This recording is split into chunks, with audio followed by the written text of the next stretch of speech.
What's up, folks? This is Tony Brewer. You're listening to or watching, as the case may be, Cogitations.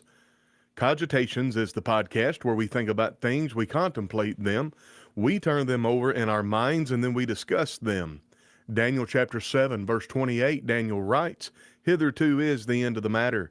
As for me, Daniel, my cogitations much troubled me. My countenance changed in me, but I kept the matter in my heart." And we're not going to keep the matter in our heart. We're going to talk about it. And today we're going to talk about serving God means serving. I've witnessed a lot of stuff and I've heard a lot of things from brethren. And it seems like this winsome approach to the gospel, this attractant model, has bred a lot of folks who want to know how the church can serve them.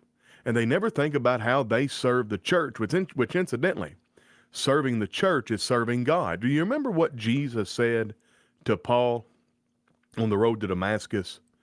"Saul, Saul, why persecutest thou me?" If you persecute the church, you're persecuting Jesus, which it's the same as persecuting God. Jesus is God. If you're serving the church, that means you're serving Jesus. And I think a lot of people have bought into the idea of this consumer Christianity. And I think the world, the people of the globe, not the world as in the opposite of the spiritual people, but I think other cultures kind of point to the United States and Canada to a lesser extent, and they think, well, this problem is a Western culture problem. It is not. I've dealt with too many people from other cultures. It is a problem that is pervasive in Christendom around the world.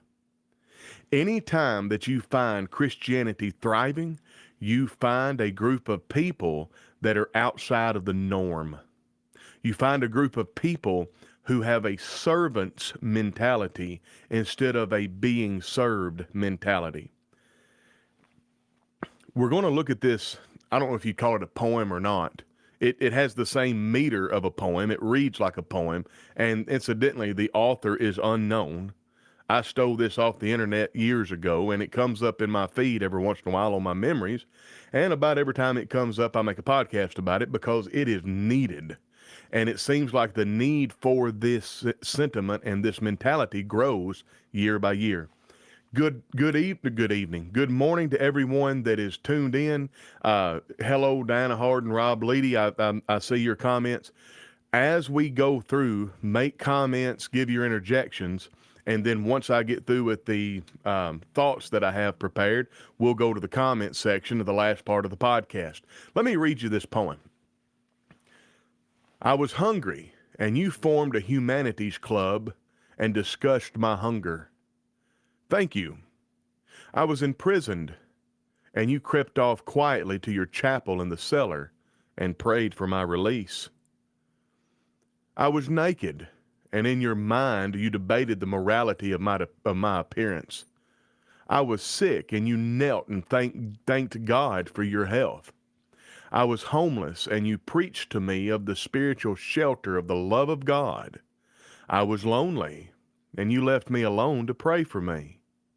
You seem so holy, so close to God, but I'm still very hungry and lonely and cold." Folks, this is right out of James chapter 2, and we're not going to go there immediately, but this poem or thought or whatever, it reflects a poignant critique of how well-meaning religious actions can sometimes fall short of addressing the immediate physical and emotional needs of individuals. It serves as a reminder of the importance of practical, tangible service and help alongside the spiritual support. Remember, spirituality is metaphysical, but people are suffering physically. And I will appropriate some words from my brother, James, who wrote the book of James. What good does it do somebody if they are destitute of what is needful to sustain life in this world? And you say, be ye warmed and filled. I'll pray for you. Now, a lot of times whenever we go down this road, Christians they'll clutch their pearls and they'll be like, well, are you saying that prayer is useless? Yeah, I am. Why do I say that? Because you're the answered prayer for that individual who is suffering.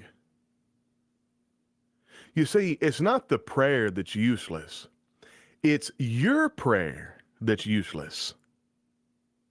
And I know that comes off as pretty harsh. But let's think about this. 1 John chapter 3. There's a model, a formula, if you will. If you're blessed in this world's good, and you see your brother in need, and you open up not your bowels of compassion to him, how dwelleth the love of the Father in you? The answer to that rhetorical question, rather, is it doesn't.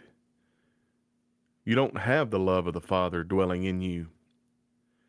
So often, we get together and we pray for these things, and we don't, quite frankly, put legs on our prayers. I think of, again, the book of James, James chapter 5, the effectual, fervent prayer of a righteous man availeth much. That effectual and fervent translates one Greek word that means powerful. The idea is, if you see somebody that's destitute of what is needful to sustain life, you can pray for them, but then you get up off your duff and help them. You don't just say, well, I prayed for you, be you warmed and filled.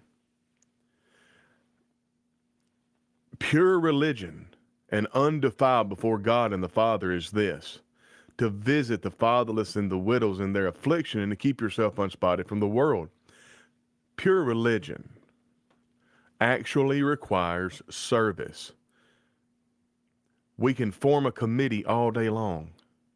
We can talk about what needs to be done. We can talk about all the poor and the destitute and the civil unrest and the civil and the societal injustices. And then we can go to our prayer closet and pray to God. And if we never do anything about it, if we never take action, our prayers are not worth the breath uttered on them. Think about that. And I'm not going to back off of it either. So let's talk about addressing hunger. I was hungry and you formed a humanities club and discussed my hunger. Well, think about Matthew chapter 25. Insomuch as you have done it for the least of these, my brethren, you have done it to me. Matthew 25:35, for I was an hungered and you gave me meat. I was thirsty and you gave me drink. I was a stranger and you took me in. Discussion and awareness are important. That is true. But discussion and awareness must be accompanied by tangible, quantifiable, effective actions to provide for those in need. Here's the thing. If everybody in the world just went into their prayer closet and prayed, then nothing would get done. Now, I know what you're thinking. Well, Tony, isn't God powerful enough to do something? Yeah, he is. He has put saints in the world and equipped them and blessed them so they can be his hands and feet and his voice. That's the Great Commission. The work of the church is for accomplishing the purpose of the church. The purpose of the church is to glorify God. The work of the church is edification, evangelism, and benevolence, not necessarily in that order when it comes to importance. In fact, how do you make a hierarchy of importance with edification, benevolence, and evangelism? I will tell you this. In this parable, in Matthew chapter 25, the difference between heaven and hell, the difference between a goat and a sheep, is tangible, effective action, not prayer. Let's talk about imprisonment. I was in prison and you crept off quietly in your chapel and you prayed for my release. Well, think about what Hebrews chapter 13 admonishes. The Hebrews writer admonishes, remember them that are in bonds as bound with them, and them which suffer adversity as being yourselves also in the body. Prayer is powerful, but again, it must be coupled with efforts to support and visit those who are imprisoned. And I think Hebrews chapter 13, verse 3 is talking about people who are unjustly imprisoned. Now, that doesn't mean that the congregation where you are cannot have a church ministry, a prison ministry, rather. I think that's needful, and I think it's effective, and I've been a part of such, and it's an emotional roller coaster, and it's difficult. It's a difficult thing to do. Not everybody's cut out for it, but you've got to do the work. You've got to actually go. You can't just do here and along. You got to be consistent with it. Let's talk about addressing the nakedness. This is a hard one because whenever we think of naked, we think of, well, quite frankly, we think of somebody that's naked as a jaybird, as we talk about down south. But nakedness is defined by the Bible, and I won't take the time to do that for this podcast. But nakedness is defined by the Bible is quite literally an uncovered thigh. And I make a pretty strong case that in order to be not naked, you need to be covered from the knee, and your upper body needs to be covered, and it needs to have sleeves. And I'm not going to make the case for the podcast because it's too in depth to do. But people say, well, Tony, how long do your sleeves have to be? They just have to be sleeves. And that's from doing word studies and stuff like that. But the point is, we think about modesty and shamefacedness, and we see how people dress nowadays. And, well, we can talk about how people need to dress the way God wants them to dress. But if we never take action, if we never have those hard conversations, and it may turn into you need to provide clothing for people. I think about one year at camp, it had gotten pretty bad. Some of those people were sending their daughters to camp with what is called booty shorts. And these girls thought that they could be at camp with literally the bottom third of their butt cheeks hanging out. So a real easy thing to do is as an editorial I wasn't personally involved in it, but I knew about it.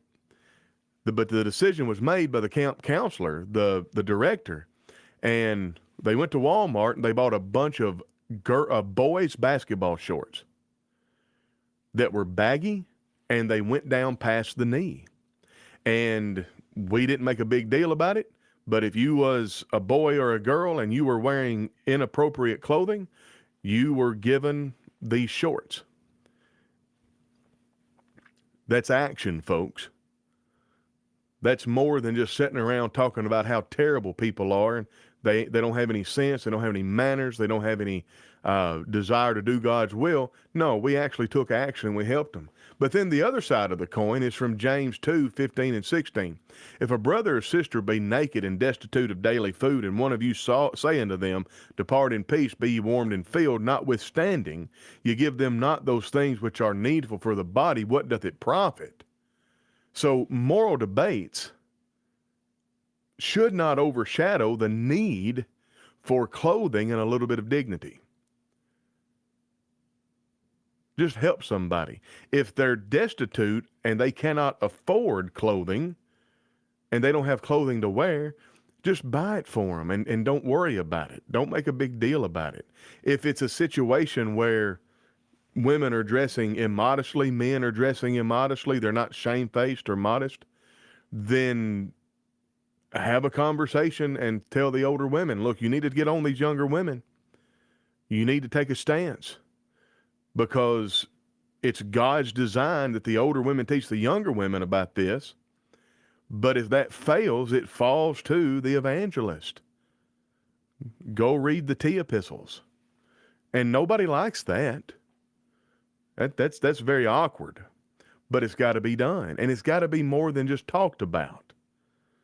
I know a lot of times I've been in part of men's business meetings where there's a lot of pearl clutching. There's a lot of suggestions about things. Well, we need to do this. We need to do that. Well, what they're saying is somebody besides me needs to do this and do that. Serving God actually means serving. Let's talk about the next line, addressing sickness. I was sick and you knelt and you thanked God for your health. Matthew chapter 14, verse 14 is very interesting. Jesus went forth and he saw the great multitude and he was moved with compassion toward them and he healed their sick. Now you and I cannot heal the sick like Jesus healed the sick. Jesus could heal the sick with a touch, a look, a word, a will. Who knows the extent of Jesus's power to do miracles on earth? It may not even be that he needed to turn his attention to somebody. He could just will it done. I would assume that the great power whereby the world came into existence, that was incarnate, made flesh, and dwelt among us, had that much control over the creation. You and I don't have that much control over creation. So what can we do? Well, I'm not saying that every person needs to go be a doctor. But gratitude for our own health should inspire actions to help those who are suffering.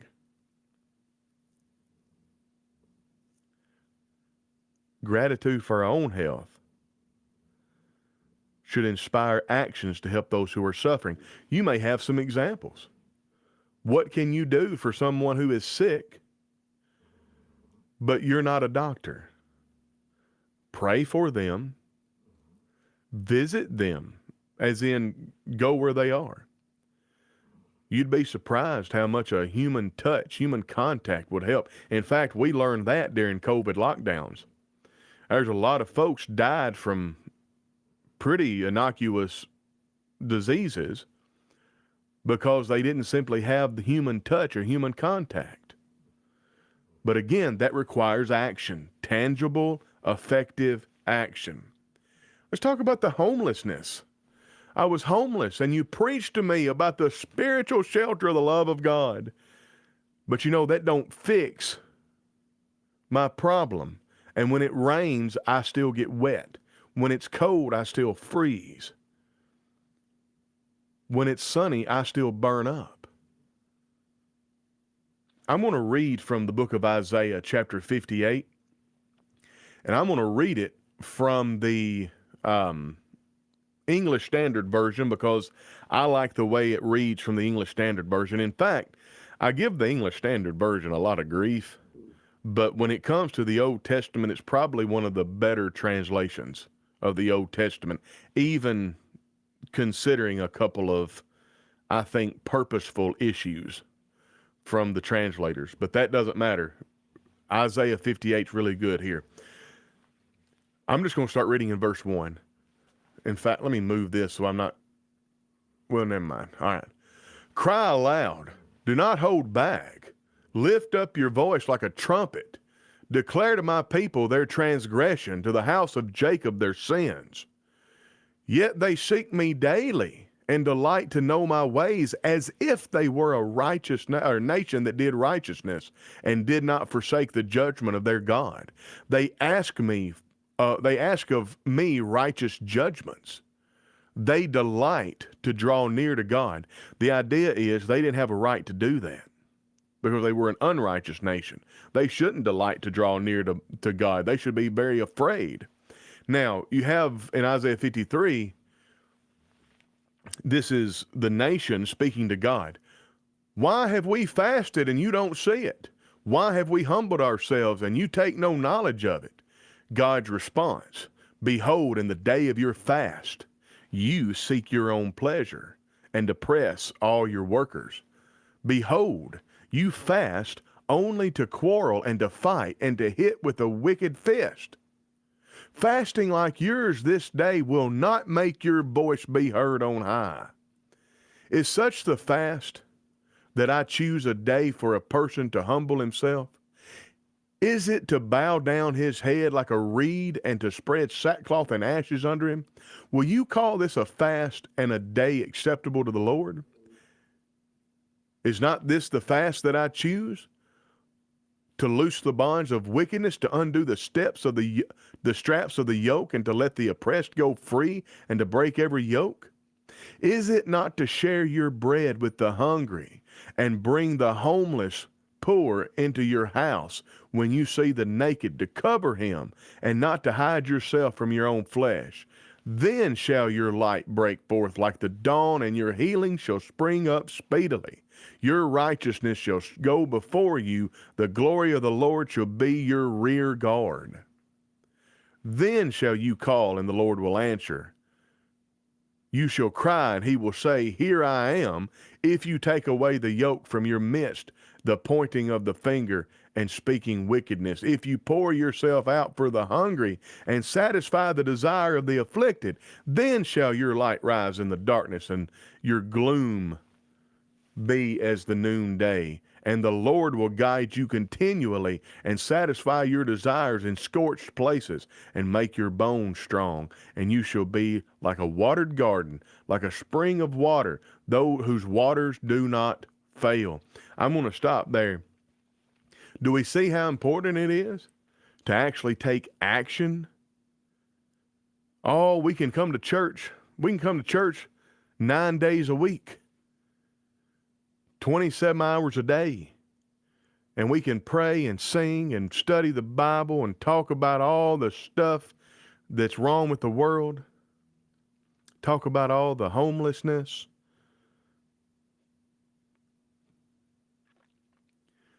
Until we do something about it, I'm afraid, allegorically, God is saying of us, it's all worthless. That's a hard one, folks. Let's talk about addressing loneliness. I was lonely and you left me alone to pray for me. Loneliness requires companionship and presence. If somebody is lonely, there's a responsibility of the one who is lonely to voice that. I go to the last verse of Proverbs chapter 18.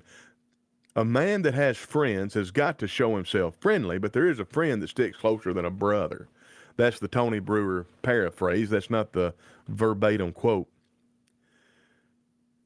So if you're sitting there and you feel lonely, like that song we used to sing as children, nobody likes me, everybody hates me, I guess I'll just go eat worms. You need to make that known so your brethren can share your burden. Help your brethren, allow your brethren to fulfill the law of Christ. That's Galatians chapter 6, 1 and 2. If anybody be overtaken in a fault, you with your spiritual restore such a one, considering yourself, lest you're also tempted, and bear one another's burdens, and so fulfill the law of Christ. If you feel like you're not plugged in, if you feel like you're on the fringes, if you feel like nobody likes me, everybody hates me, those feelings probably are not based on reality, but those feelings are absolutely valid. So do things to communicate your feeling that way. Invite somebody over to your house. Go bake a pie or buy a pie from the store and go over to their house and say, hey, if you'll make some coffee, I got some pie. So that's the responsibility of the one who is lonely. The responsibility of other folk is, if you know people who are disenfranchised and disheartened and don't feel like they're plugged in, well, don't just go to your closet and pray for them. Go visit with them. Again, Ecclesiastes, there's an interesting verse. Well, an interesting couple of verses. 2 are better than 1 because they have a good reward for their labor. For if they fall, one will lift up his fellow. But woe to him that is alone when he falleth, for he hath not another to help him up. The army understands this.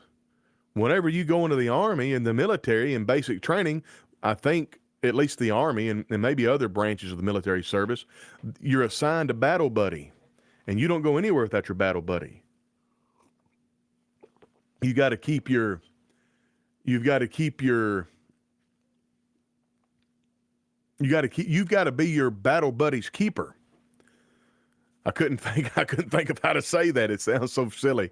Battle buddy, battle buddy. The more you say it, the sillier it sounds. But you get the idea. There's nothing wrong with having a bosom friend. In fact, Ecclesiastes 4, 9 through 10, you need to have a bosom friend.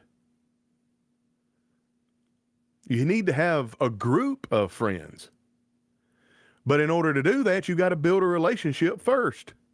That's tangible, effective work. It doesn't just happen. So this, whatever you want to call it, the poem, the post, or whatever, it calls believers to a faith that's not only spiritual in the metaphysical realm, but also practiced in the physical realm. And the teachings of Jesus and the apostles and the prophets all emphasize the need for action and actions that meet physical needs.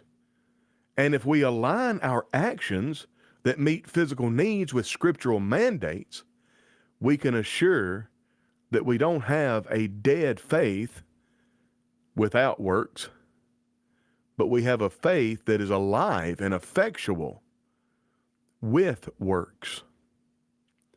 Serving God actually requires service. Now let's go to the comment section. Am I my brother's keeper? In a sense, you absolutely are. And I know that I know why you was quoting that. All right. Hello, Robert Leedy, Dinah Harden, Terry Crooks. Good morning to you. Connie Barden. Hey, Alabama.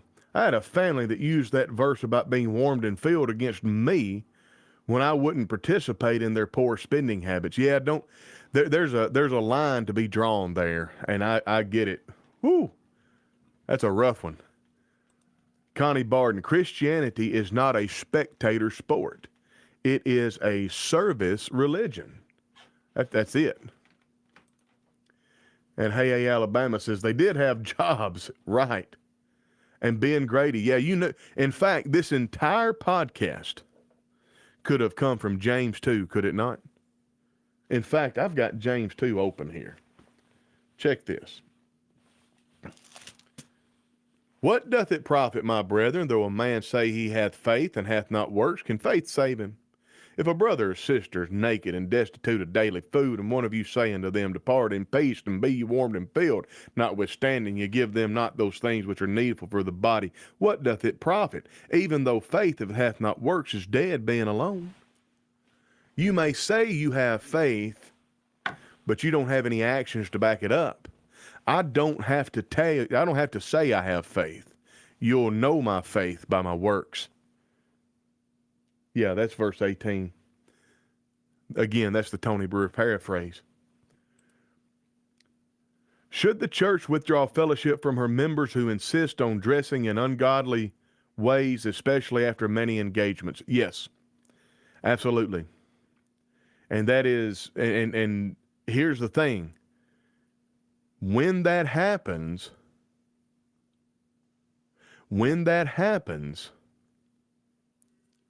all of the bleeding hearts are going to come out. And most of the time, this is a sad thing. Most of the time, it's not the men, it's the women who dress immodestly and shamefaced. It's like we're okay with women showing their breast and showing their bums and showing off their legs. And because they're women, they're a protected class and we can't say anything about it. That happens in our society. There is no accountability for the fairer sex in many situations. And if you say anything to them, you're a pervert. You're a pervert. Well, the only reason you think this is immodest is because you're a pervert. And I'm like, I'm not a pervert. your breasts are showing. I shouldn't have to avert my eyes while I'm passing out the Lord's Supper. And so what do?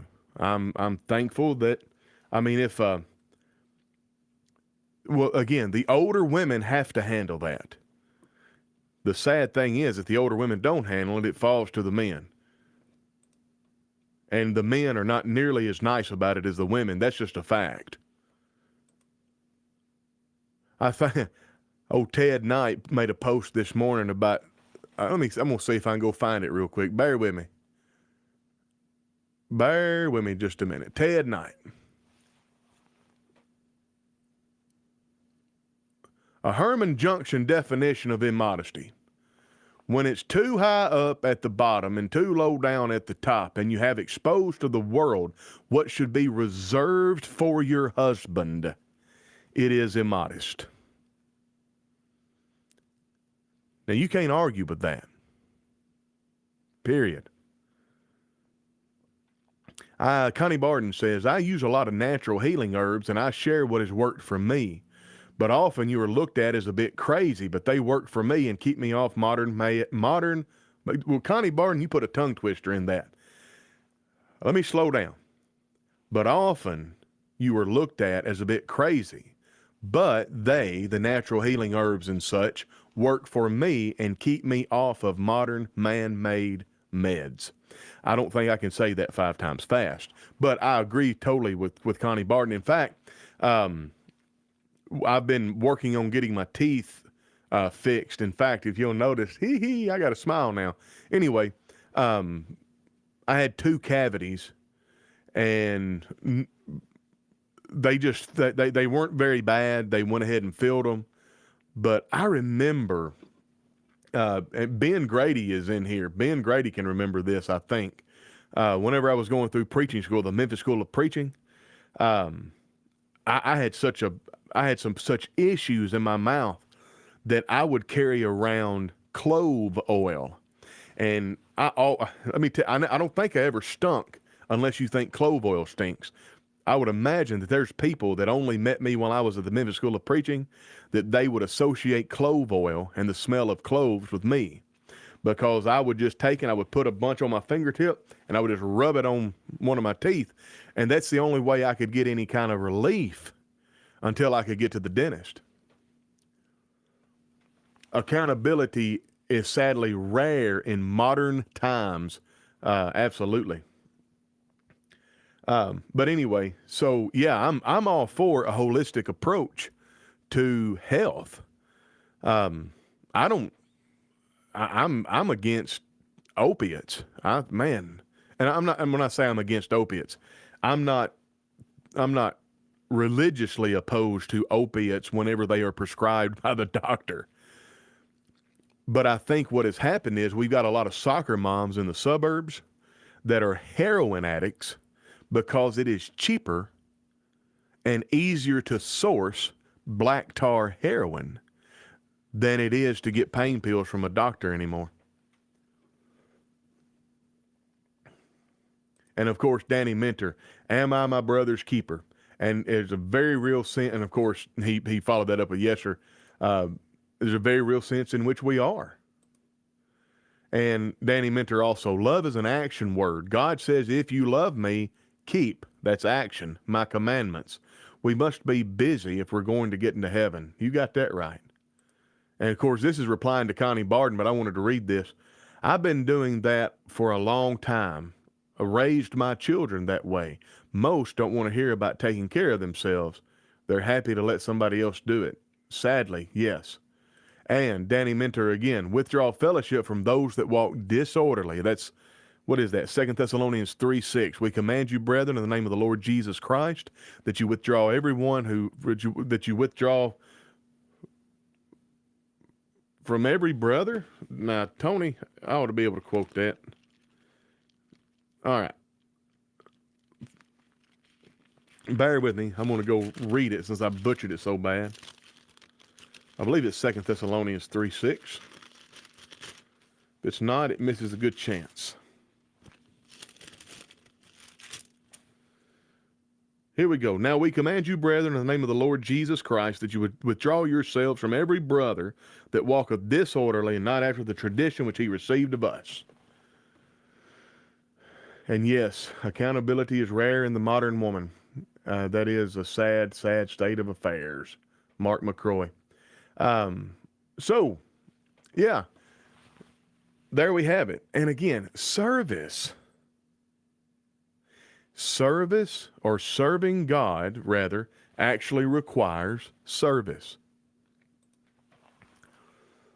Put legs on your prayer. Remember, the effectual fervent prayer of a righteous man availeth much. We've got plenty of time here. Let me go to James, and I'm gonna share with you that word from James 5. Bear with me. I got to swap something over. All right.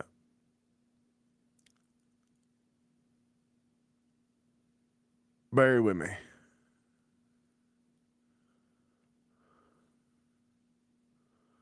Well, hold on.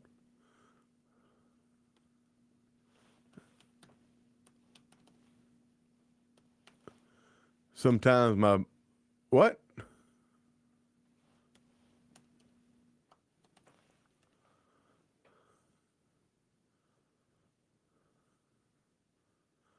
Right here. And the effectual fervent. One word. It's energeo. It means to be active, to be operative, to be at work, to put forth power, to display one's activity, to show oneself operative.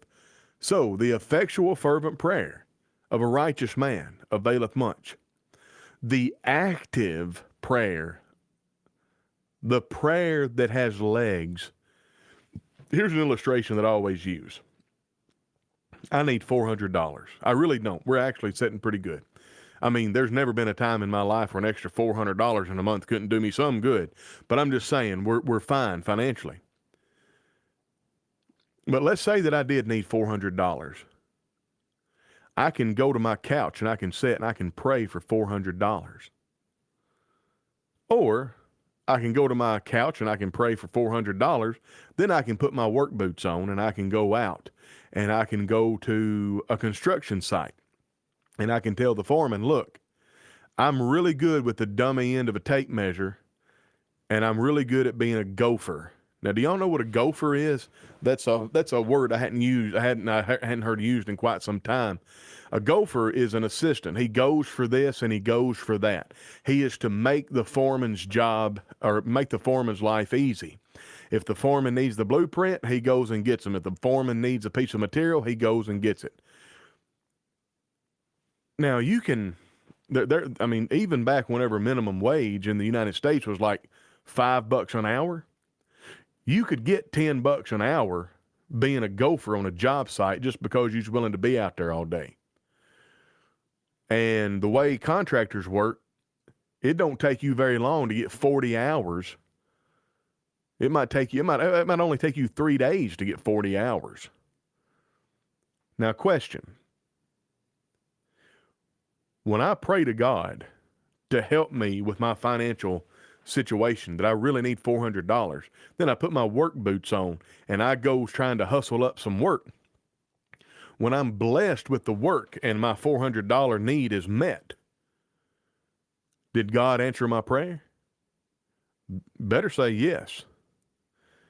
In fact, I've got a verse somewhere that says every good gift is from above.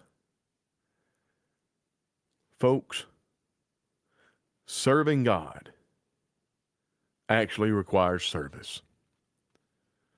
I want to read the original post one more time. I was hungry, and you formed a humanities club and discussed my hunger. Thank you. I was imprisoned, and you crept off quietly to your chapel in the cellar and prayed for my release. I was naked, and in your mind, you debated the morality of my appearance. I was sick, and you knelt and thanked God for your health. I was homeless, and you preached to me of the spiritual shelter of the love of God. I was lonely, and you left me alone to go pray. You seem so holy, so close to God, but I'm still very hungry and lonely and cold. Folks, let's be the hands and feet and mouth of God. Let's be the effectual, fervent working of God in the world. Absolutely. You're fulfilling your active role in your beliefs. Gopher, that's right. That's the wood that was used in the ark. Gopher wood. Well, folks, that's all I've got here for you today. I hope that you consider subscribing on Podbean, Apple Podcast, Spotify, and TuneIn Radio. And I hope you get a free subscription at Substack. And remember, our little old YouTube channel is just growing and growing. And it's slow going, but that's fine. Slow growth is sustainable growth. And we're so thankful for the help that we've received in that. God bless every one of you. This has been Tony Brewer with Cogitations.